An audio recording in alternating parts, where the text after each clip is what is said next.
Good morning बच्चों, कैसे हो आप सभी। आज हम न्यूमेरिकल्स करेंगे। थर्ड यूनिट के 3 टॉपिक हम कर चुके हैं, उन्हीं से रिलेटेड हम न्यूमेरिकल्स करेंगे। तो हमारा फॉर्मूले हैं। पहले कल हमने एक टॉपिक किया था magnetic force, F is equals to Q V B sine theta.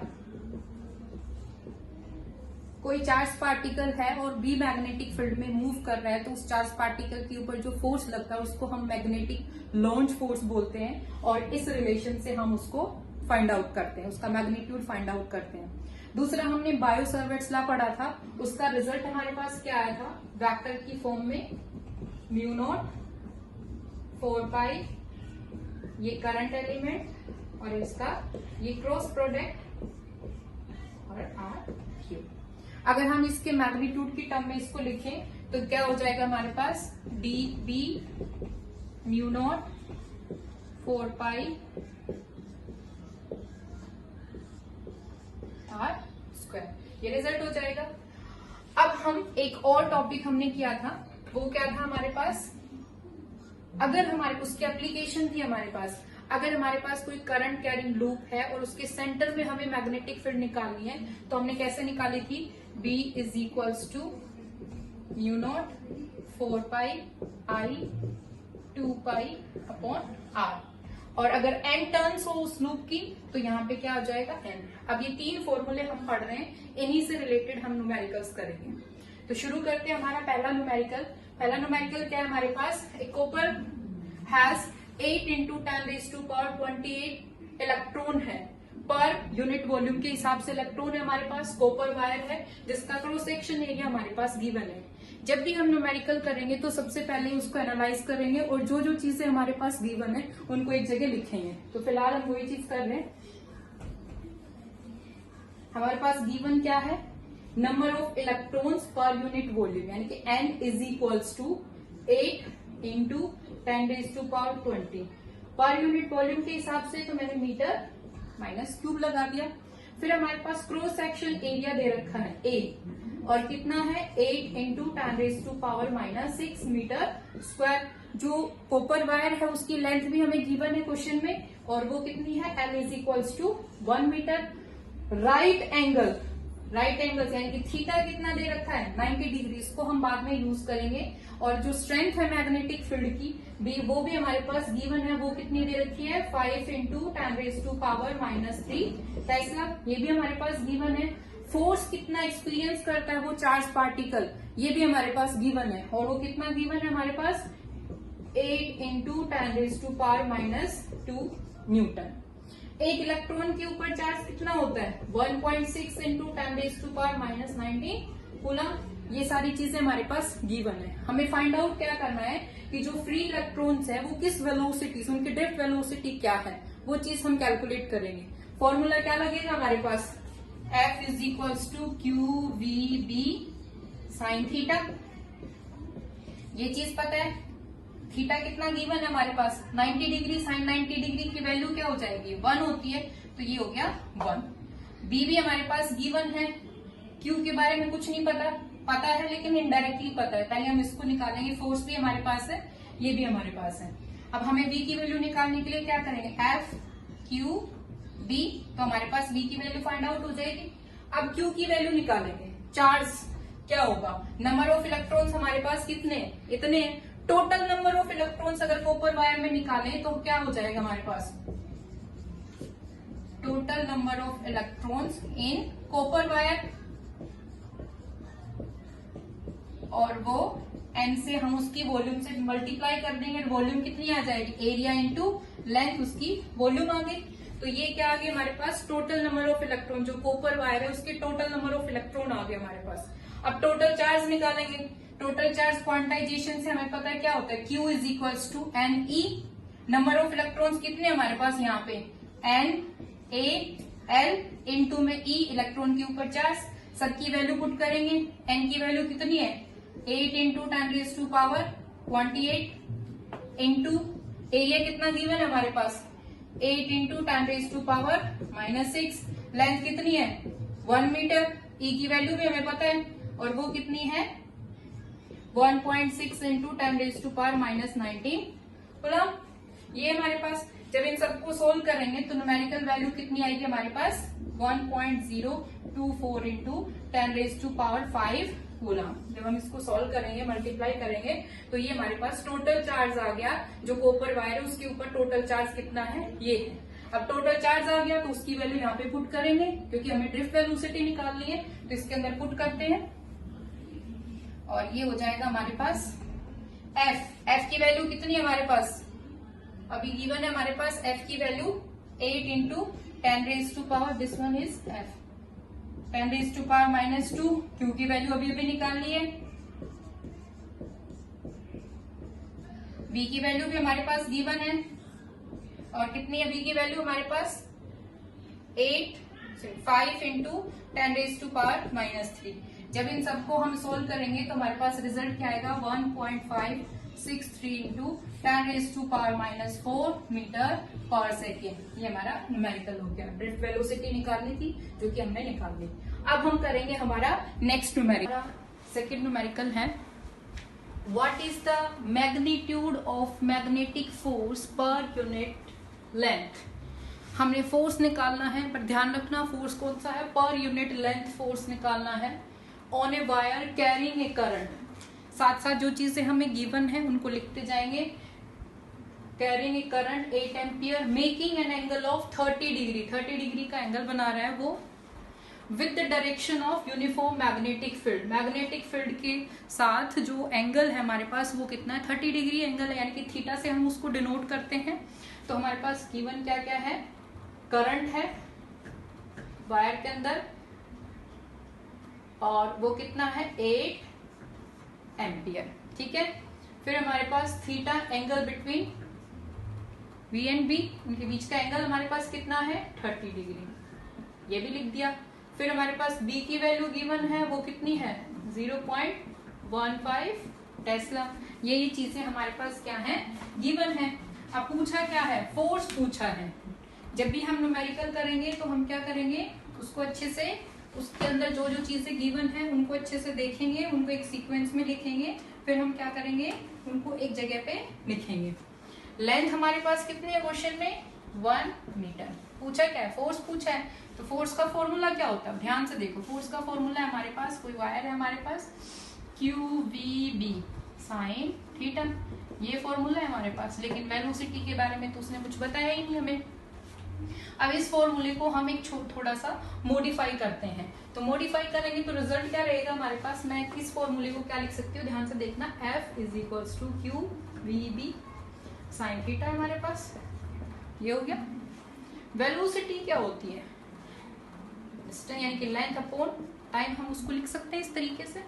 हमने उसको यहाँ पे ऐसे लिख दिया F is equals to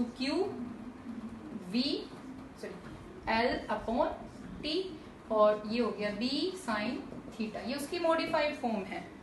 formula वही है, बस V को हम किस फॉर्म में लिख सकते हैं वो लिख दिया हमने। लेंथ ऑफ वायर, L जो है लेंथ ऑफ वायर है हमारे पास, और ये हो गया। अब इन दोनों को एक साथ लिखें। चार्ज अपॉन टाइम क्या होता है, करंट, तो F इज इक्वल्स टू क्या हो गया I, इसको मैं I लिख सकती हूँ। ये L लेंथ है, B strength of magnetic field, sign theta, ये फॉर्मूला आ गया। हमें इस F की वैल्यू को फाइंड आउट करना है। अब ये क्या हो जाएगा हमारे पास F पर यूनिट लेंथ, तो L नीचे आ गया is equals to I into में B इंटू में साइन थीटा। चीजें गिवन क्या क्या हमारे पास उनको पुट कर देंगे, तो F अपॉन L 1 मीटर, ये हो गया। ठीक है, इज इक्वल्स टू करंट कितना है 8 इंटू B की वैल्यू कितनी है 0.15 टेस्ला इंटू में साइन 30 डिग्री। क्वेश्चन में गिवन है साइन 30 की वैल्यू कितनी होती है 1/2। ट्रिग्नोमेट्री से हमें पता है इसकी वैल्यू 8 इंटू 0.15 इंटू 1. इससे ये क्या कितना हो गया 4, मल्टीप्लाई किया तो कितना आएगा 0.6। तो यूनिट फोर्स है, फोर्स की यूनिट क्या होती है वैसे न्यूटन, बट फोर्स कौन सा है, फोर्स पर यूनिट लेंथ पूछा है, तो ये क्या हो जाएगा न्यूटन मीटर इनवर्स। इसको हम ऐसे भी लिख सकते हैं। तो ये हमारा सेकंड न्यूमेरिकल है। अब हम करेंगे हमारा थर्ड न्यूमेरिकल। हमारा तीसरा न्यूमेरिकल है a current element 5dl vector is at 0 origin, ये पोजीशन बता रहा है उसकी अलोंग एक्स एक्सिस के अलोंग है। और डीएल जो है 10⁻⁻² मीटर हमारे पास गिवन है। फाइंड करना है, find magnetic field at the distance of, इतने डिस्टेंस के ऊपर, और ये इतना डिस्टेंस किस पे दे रखा है, वाई एक्सिस के दे रखा है। हमें कैलकुलेट करनी है उसकी स्ट्रेंथ, मैग्नेटिक फील्ड की स्ट्रेंथ जो हमें कैलकुलेट करनी है। तो जो क्वेश्चन है उसके अकॉर्डिंग हम पहले हमारा ग्राफ बना लेते हैं इस टाइप से। ये एक्स एक्सिस और ये हमारे पास क्या है वाई एक्सिस, और इधर क्या हमारे पास ये जेड एक्सिस, और ये हमारे पास क्या है, ये हो गया ओरिजिन, ये है ओरिजिन हो गया हमारे पास। अब क्या रहा है, करंट एलिमेंट की पोजीशन ओरिजिन से इस डायरेक्शन में 5dl। तो एक्स एक्सिस के अलोंग यूनिट वेक्टर कौन सा होता है, आई कैप होता है, तो ये हो गया आई कैप।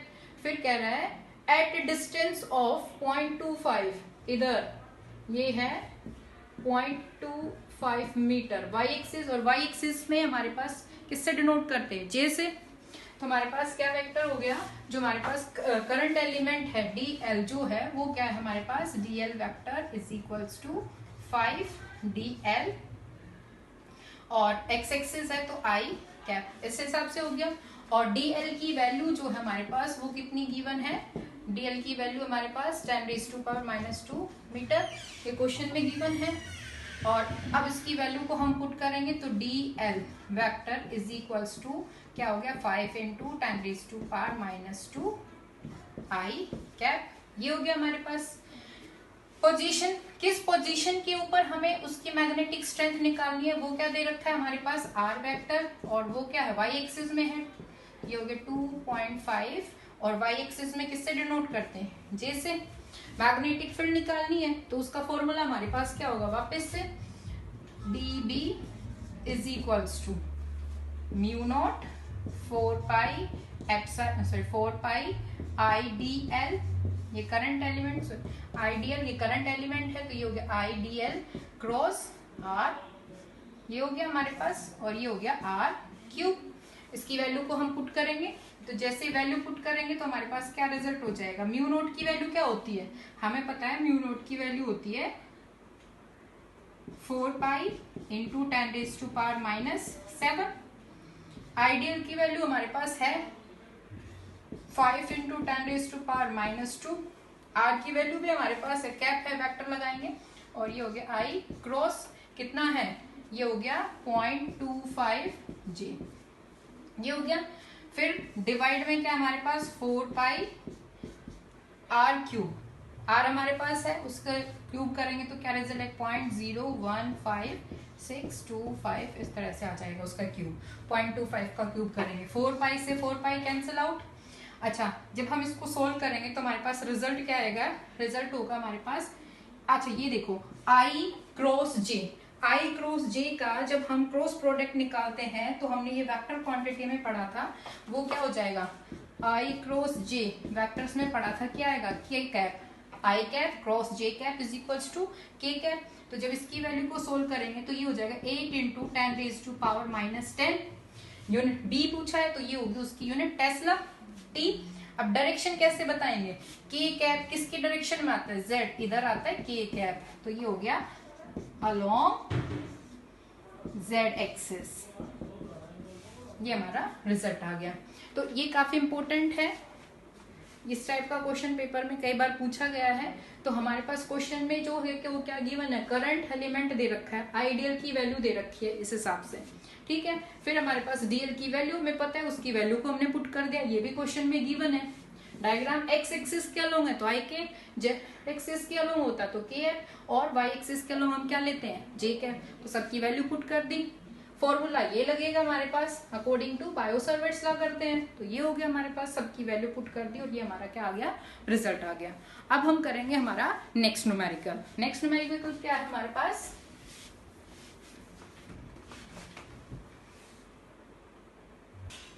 हाँ तो बच्चों अब हमारा तीसरा न्यूमेरिकल है, सॉरी नेक्स्ट न्यूमेरिकल है, हाइड्रोजन एटम है एक, the electron is making 6.6 × 10⁻15 revolution per second, यानी कि ये हमारे पास क्या गिवन है, फ्रीक्वेंसी गिवन है। एक हाइड्रोजन एटम है, उसके अंदर इलेक्ट्रॉन जो है वो 6.6 इंटू 10⁻15 रिवोल्यूशन करते हैं पर सेकेंड, एक सेकेंड में। तो ये उसकी फ्रीक्वेंसी है। In circular path of radius, radius इतना गिवन है, जो सर्कुलर पाथ है उसका रेडियस कितना है ये हमारे पास। What is the magnetic induction, यानी कि बी की वैल्यू पूछ रहे हैं, produced at the centre of orbit. उसके ऐसे कोई हमें पता है इलेक्ट्रॉन जो है वो अपने अपने ऑर्बिट में, न्यूक्लियस के अराउंड ऐसे ऑर्बिट में सर्कुलर पाथ में रोटेट करते हैं, तो वो ऐसे रोटेट कर रहे हैं, तो वो एक सेकेंड में इतने रिवोल्यूशन कंप्लीट कर रहे हैं। तो ये उसकी फ्रीक्वेंसी होगी हमारे पास। रेडियस जो है उसका कितना दे रखा है, ये उसका रेडियस हमारे पास गिवन है। तो इसके सेंटर पे यहाँ पे हमारे पास डी की वैल्यू कितनी होगी, ये चीज हम कैलकुलेट करेंगे। तो ये कैसा, किसके केस में हमने पढ़ा था, जब हमने ये रिजल्ट निकाला था कि मैग्नेटिक फील्ड जो है करंट कैरिंग सर्कुलर लूप में क्या होती है, वो फॉर्मूला लग जाएगा यहाँ पे। तो सबसे पहले हम क्या लिखेंगे, हमारे पास क्या क्या चीजें गिवन है। तो गिवन हमारे पास क्या क्या है, फ्रीक्वेंसी गिवन है, हमने लिख दिया 6.6 इंटू 10⁻15 रिवॉल्यूशन पर सेकेंड, ये हमारे पास गिवन है frequency. Circular path radius given है 0.53 एंगस्ट्रॉन। अब हमें इसको मीटर में कन्वर्ट करना है। हमें पता है एक एंगस्ट्रॉन में कितने होते हैं, 10⁻⁻10 मीटर होते हैं। तो ये लिख दिया 10⁻⁻10 मीटर। रेडियस हो गया हमारे पास। What is the magnetic field induction produced at the center of the orbit? Orbit के सेंटर में हमारे पास B की वैल्यू कितनी होगी। तो फॉर्मूला क्या लग जाएगा, कैसे किस फॉर्मूले से निकालते हैं, B is equals to, formula लगेगा हमारे पास mu naught 4 pi 2 pi upon R। पर यहाँ पे हमारे पास क्या है, N भी लग जाएगा, नंबर ऑफ रिवोल्यूशन, ठीक है, पर सेकेंड के हिसाब से। तो उसके लिए हमने क्या निकाला था, यहाँ पे N की वैल्यू लिख देंगे हम, ठीक है। अब हमारे पास ये फॉर्मूला आ गया। अब हम इसके अंदर वैल्यू पुट करेंगे। अब देखो फ्रीक्वेंसी हमारे पास है, ये फ्रीक्वेंसी है। फ्रीक्वेंसी होती क्या हमारे पास, ऐसे लिख सकते हैं फ्रीक्वेंसी को, ये क्या होती है, reciprocal of time period. Time period की रेसिप्रोकल होती है हमारे पास। और अगर हम करंट, हमें करंट की वैल्यू नहीं पता, अब करंट की वैल्यू हम निकालेंगे तो I इज इक्वल्स टू क्या होता है, हमने ये पढ़ा है भाई, I इज इक्वल्स टू होता है Q upon T, time period होता है, सॉरी स्मॉल t है ये, Q अपॉन टाइम पीरियड। यहाँ पे चार्ज कितना, इलेक्ट्रॉन के बारे में बात कर रहे तो E, और टाइम पीरियड क्या हो जाएगा यहाँ पे T, ठीक है। 1 अपॉन T हमें पता है क्या होता है, फ्रीक्वेंसी। तो I इज इक्वल्स टू क्या हो गया, E म्यू, यानी कि 1 अपॉन T का मतलब क्या होता है, न्यू, फ्रीक्वेंसी होती है। तो ये हो गया। E की वैल्यू हमें पता है कितनी है, 1.6 इंटू 10⁻⁻19 कूलम। फ्रीक्वेंसी हमें ऑलरेडी गिवन ही है 6.6 इंटू 10⁻⁻15 रिवॉल्यूशन पर सेकेंड। ये हो गया, यानी कि करंट की वैल्यू आ गई हमारे पास, ठीक है, ये हो गया। अब करंट की वैल्यू आ गई हमारे पास, रेडियस हमें पता है, सिर्फ इसके अंदर क्या करना है, इन वैल्यूज को पुट करना है। तो जैसे ही हम इसकी वैल्यू निकालेंगे, फ्रीक्वेंसी की वैल्यू, ये रिजल्ट हमारे पास क्या आएगा, ये हो जाएगा 1.056 इंटू 10⁻⁻³ एम्पियर। करंट की वैल्यू क्या होती है, सॉरी यूनिट, ऐसा यूनिट क्या होती है, एम्पियर। अब हम क्या निकालेंगे, इसके अंदर इसकी वैल्यूज को पुट कर देंगे तो हमारा आंसर आ जाएगा।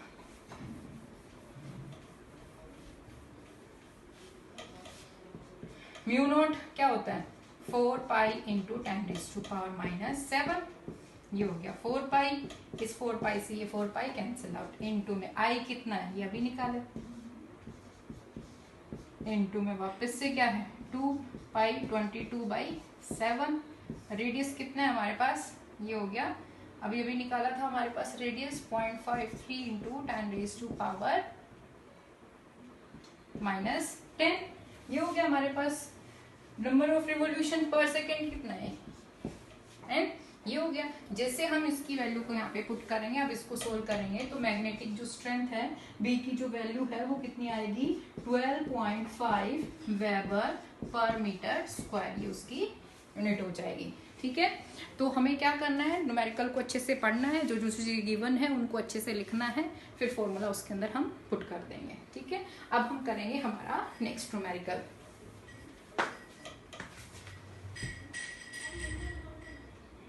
जो न्यूमेरिकल है वो है एक सर्कुलर कॉइल है कंसिस्टिंग ऑफ 100 टर्न्स एंड कितना दे रखा है 100 टर्न्स दे रखी हैं ईच ऑफ रेडियस कितना गिवन है 8.0 सेंटीमीटर। अब सेंटीमीटर में है, हम इसको किस में कन्वर्ट करेंगे मीटर में, तो ये हो गया 10⁻⁻2 मीटर। कन्वर्ट कर दिया रेडियस को। करंट गिवन है I is equals to 0.4 ampere. What is the magnitude of magnetic field, B की वैल्यू फाइंड आउट करनी है एट द सेंटर। वापस से वही फॉर्मूला लगेगा, मैग्नेट सेंटर के ऊपर मैग्नेटिक जो फील्ड है किसी करंट कैरिंग सर्कुलर रूट के अंदर, तो B is equals to μ0 upon 4 pi I 2 pi upon R, और ये हो गया n नंबर ऑफ टर्म्स कितनी होती है ये उसके लिए फॉर्मूला है। तो म्यू 4 पाई इंटू 10⁻⁻7 4 पाई। करंट की वैल्यू कितनी है हमारे पास 0.40, 2 पाई कितना है 22/7 एंड नंबर ऑफ टर्न्स कितनी है 100, और रेडियस कितना गिवन है हमारे पास, रेडियस भी है हमारे पास और वो कितना है 8 इंटू 10⁻⁻2। इससे ये कट गया और जो चीजें हैं उनसे काट दो, ये 11, इससे एक और कट गया, ये हो गया 2, इससे ये काट दो, ये हो गया 15। जब इसको मल्टीप्लाई करेंगे तो हमारे पास रिजल्ट क्या आएगा, रिजल्ट हो जाएगा 3.1 इंटू 10⁻⁻4 टेस्ला। तो ये थे हमारे 3 टॉपिक के ऊपर कुछ न्यूमेरिकल्स। एनसीईआरटी के न्यूमेरिकल्स आप प्रैक्टिस करो, जो भी बुक है आपके पास इनसे रिलेटेड जो 3-4 फॉर्मूला हमने आज डिस्कस किए हैं उनसे रिलेटेड आप उनके जो फॉर्मूले जो इनके न्यूमेरिकल्स हैं उनको आप डिस्कस करें। कुछ प्रॉब्लम है तो आप मुझे पूछ सकते हैं, और बाकी आप इनको प्रैक्टिस करें और अपने घर में रहें, स्वस्थ रहें, सेफ रहें। Thank you.